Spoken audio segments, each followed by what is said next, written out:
In this video, I'm going to show you how to use the selection tool.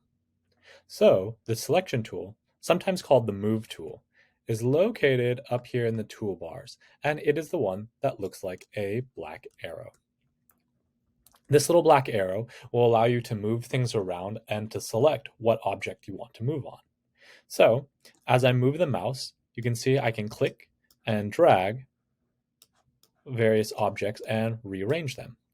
That's the basic thing. I can also click and drag an area, and you can see that it'll select multiple objects at once. If I want to remove an object from selection or add some objects but not others, what I can do is once I have selected one, if I hold down Shift, I can click on a different object, and you can see how it moves both of those but not this since I didn't Shift click that.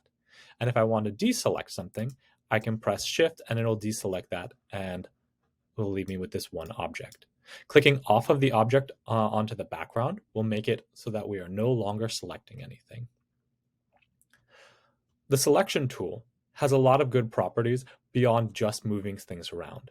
The selection tool will allow me to define what object I want to work on so that I can see what anchors there are, allow me to resize and rescale things, and it'll allow me to change colors on that singular object if I just have it selected to one object. When I have the object selected, that'll define which object changes will happen to. So right now, if I erase from this, notice how the erase only really happens on the object that I had selected. And as I select and move, I can kind of restructure where things are. So that is the selection tool.